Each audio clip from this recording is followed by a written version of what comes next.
तो ये 6 लेन पुल बना है, उसका अलाइनमेंट इस आमद दरभंगा से ही जुड़ा होगा और इस तरीके से आप जो है फर्राटे से जो है सो दरभंगा से और जो इधर के लोग हैं जो कि आगे आपको सुपौल हो गया, मधुबनी हो गया या पूर्णिया हो गया, वहाँ के लोग इसको पकड़ते हुए सीधे पटना और गया तक जा सकेंगे। अच्छा,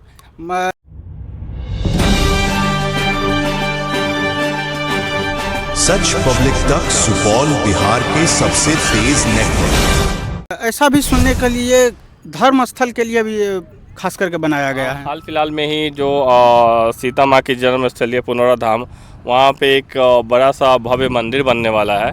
तो कनेक्टिविटी वाइज आप बात करेंगे तो जो लोग उधर रह रहे हैं, जो गंगा के पार के लोग हैं, वो अगर पुनौरा धाम आना चाहेंगे तो यहाँ तक आ सकते हैं। आपको यहाँ से आगे सीतामढ़ी का भी जो स्टेट हाईवे वो मौजूद है, ऐसा तो उसे भी NH बनना चाहिए, पर फिलहाल वो स्टेट हाईवे और यहाँ से होकर के आप वहाँ तक जा सकते हैं। इसके अलावा बगल में नेपाल भी है, नेपाल में भी जनकपुर है और कई ऐसे स्थल हैं जो कि घूमने के लिए बहुत ही फेमस हैं।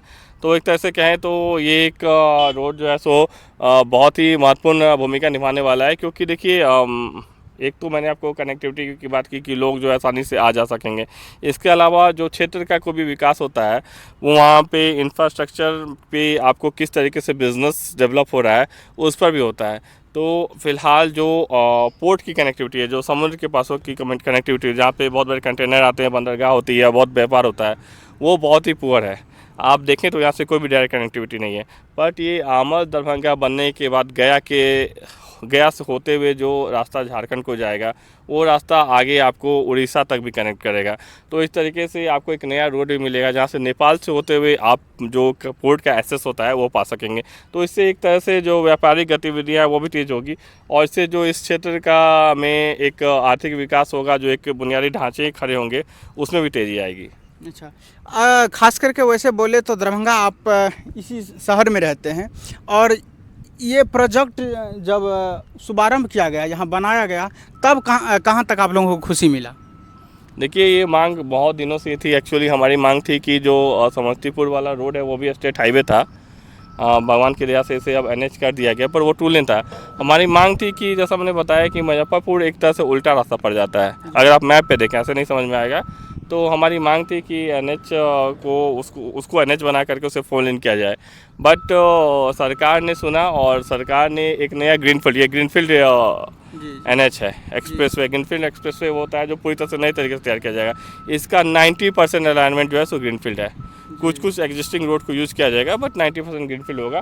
तो एक तरह से सही भी है, आप कंजेस्टेड फ्री आप एक रोड पा रहे हैं। बहुत सारी बाधाएं होती हैं, जो मौजूदा स्ट्रक्चर होते हैं, बहुत सारे घर रहते हैं, बहुत सारी चीज़ रहती है, पर ये आपको पूरा नया अलाइनमेंट है, तो इसे आप मन मुताबिक तरीके से बना सकते हैं। अच्छा, क्या लगता है सर, ये कितना दिन में इस पे मतलब जाना आना शुरू हो जाएगा?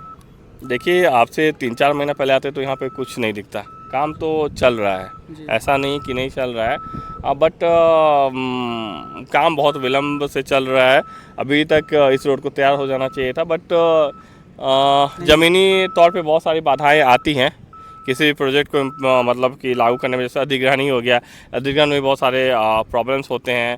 फिर जो होता है कि आपको बिड में जो L1 बिडर होता है, जो कि सबसे लो बिड करता है, उसका चुनाव करना, बहुत सारी चीज़ें होते हैं, पैरामीटर्स होते हैं। फिर ज़मीन पे क्या स्थिति है, जैसा भी देख सकते हैं कि यहाँ पे कीचड़ बहुत है क्योंकि पानी का मौसम है।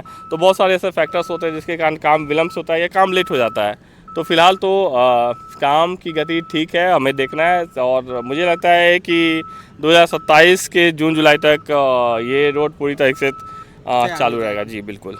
चलिए, ये मेरा छोटा सा प्रयास आप सबों को कैसा लगा? मैं था आपके साथ सुशील कुमार और आप अभी देख रहे थे सच पब्लिक तक न्यूज़।